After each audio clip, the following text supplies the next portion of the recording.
am specifically showing how to replace a tile. Some people run across this for whatever reason. There could be a lot of different reasons. Typically when a tile cracks like this, it's because they set it straight to the subfloor, and subfloor flexes. So they didn't put Durarock, or they didn't put any type of backer board down. I don't think that's the case here. I think specifically what had happened is that there was a point of impact right over here where this tile cracked to begin with. I'm not really sure about here. Chipped off. The porcelain glaze that's on top of it typically is not going to do that on a tile unless it was compromised with something. And all it takes is to just drop something, accidentally drop something on a tile. Either which way, this one tile has to be replaced. And some people are a little sketchy about, how do I replace one tile without compromising the tile around it. The grout line is for all intents and purposes, your expansion joint. So, almost every material will expand and contract depending on humidity, depending on if it's cold or warm, etc., etc. So, although it's very minuscule, sometimes that happens. And in this case, some grout has actually popped out of here over the years. Not sure why on that either. But again, that usually has to do with movement of some sort. Either which way, typically when I replace one tile, I'm not too concerned about the tile surrounding it, so I can take a hammer, or if you had some type of center punch, and you can just start knocking it out. In this case, because we already have a crack starting, I'm less apprehensive about knocking it out, because the crack will beget an easier, cleaner takeout of this piece of tile. Any type of movement that you have by hitting this with something is not going to transfer over to the tile around it. More often than not, you'll be okay. Doesn't mean that it may not happen, but I'm pretty confident that I can knock this out with the hammer and start chipping away at it. Under here, there's going to be some thinset, and the thinset has to be cleaned off as much as possible. The problem is when they put a backer board down, especially with Durarock or one of those mesh type of backers, when you start trying to take a chisel and knock off all that excess thinset, it sometimes digs into the backer board, and then you have kind of a bigger mess than when you started. In that case, what you would do is get a little Dremel tool, and right around the edge of here down to the bare wood, you would just Dremel out that piece of backer board all the way around, and then you would replicate that square with another piece of backer board, glue that down, nail it, screw it, whatever, and then at that point you're ready to tile. I don't know what to expect here, and so once I begin taking this out, I will know how to clean it off to then put another tile back in its place.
One of the things that you do have to be very cautious of, even though obviously, as I said already, it didn't compromise the tile around it.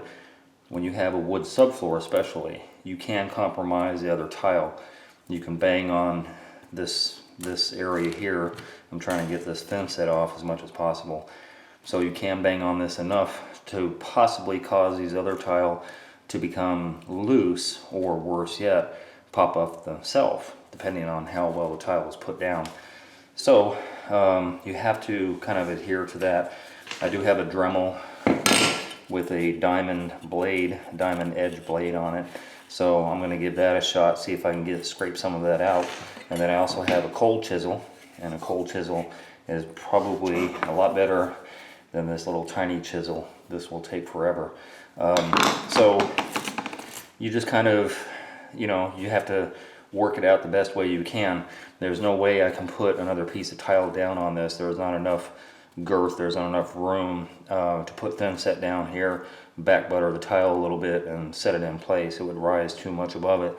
So not all of this has to come out, but a good at least 50%, maybe 70% of this has to come out as much as possible.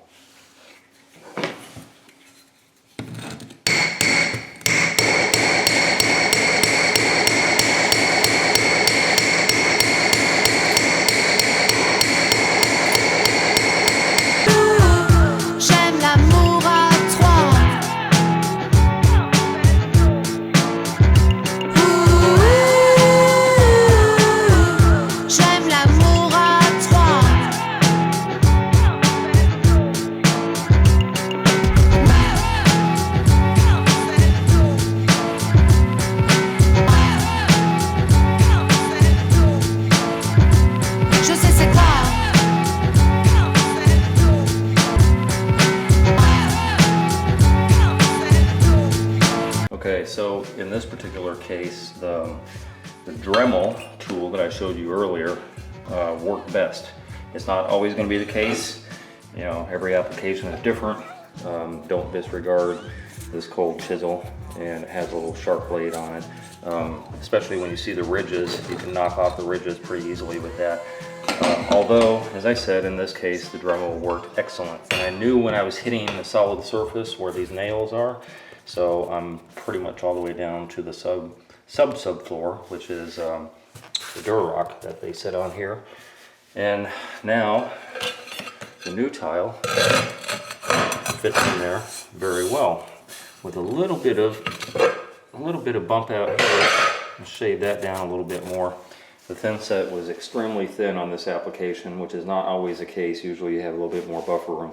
But it's extremely dry, so before you put any thinset in there or back butter your tile, wet that down.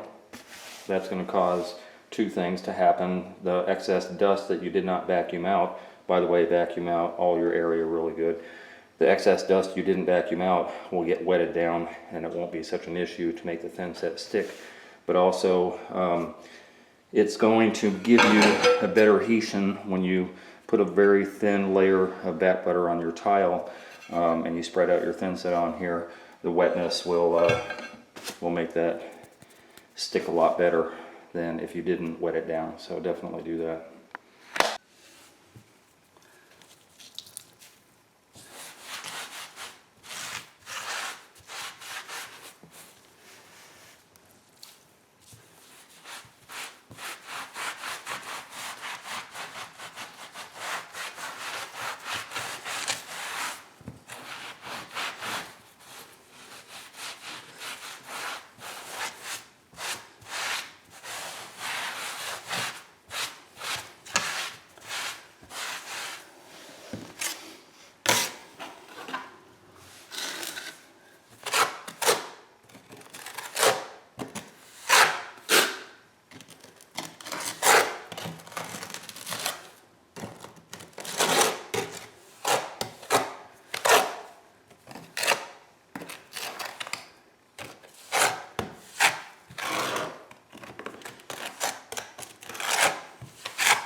So it has now had a chance to set up for a few hours. The thinset should be dry underneath, and we are ready for grout. You don't have to mix a whole lot, and I suggest that you not mix it runny. Runny grout degrades the grout, and this is going to be not a good match on here. This is like a DeLorean gray. Through the years, this grout has gotten a little dirty,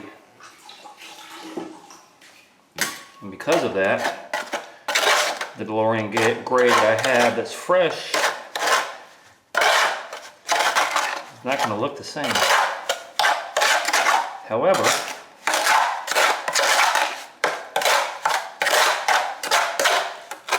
in time, it will all match pretty good.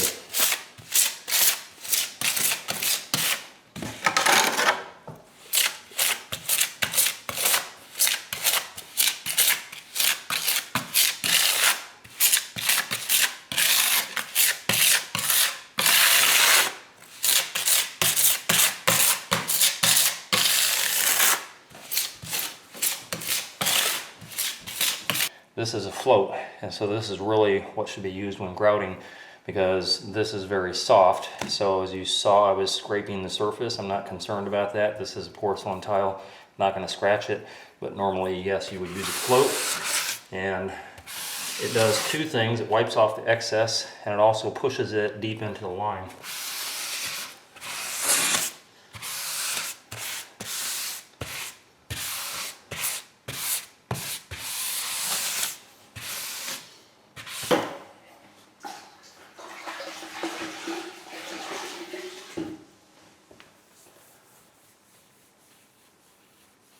This sponge is not saturated, is wringed out very well, so that only the minimal moisture is being applied here.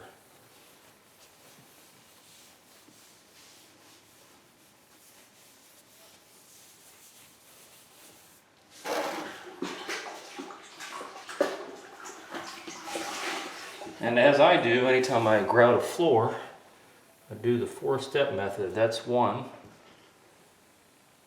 that's 2,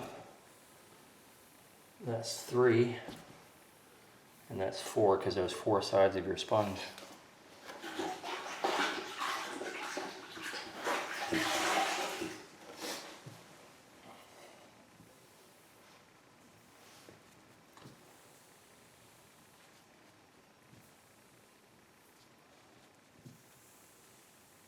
And that's it.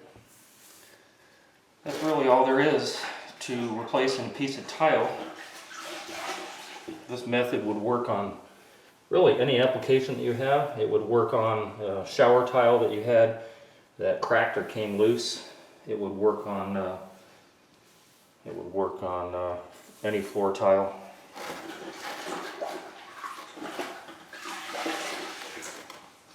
Be it large or small floor tile, it would definitely work. It would also work on a shower, although on a shower floor you have to be a little more careful.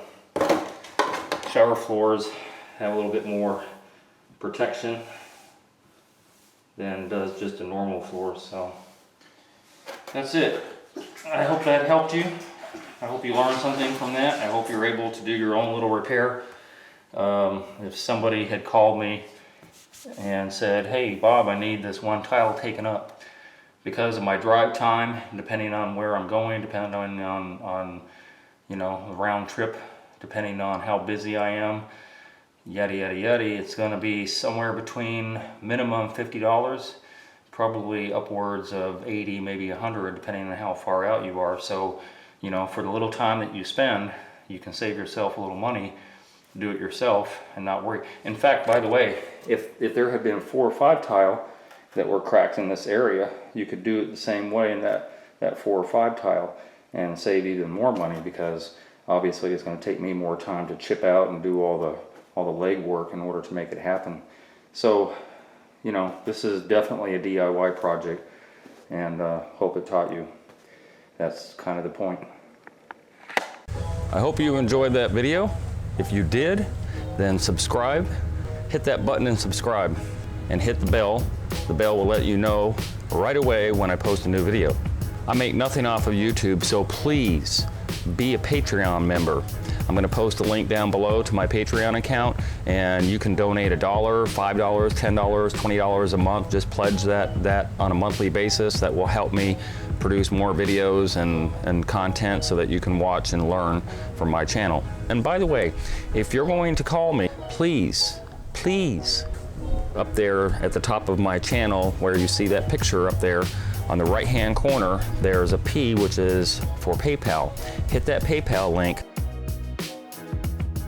and donate at least $50 if you're gonna call. If you're gonna call for advice, donate to my PayPal, please. Donate first, and then feel free to call me or email me for advice. Otherwise, business calls only, please.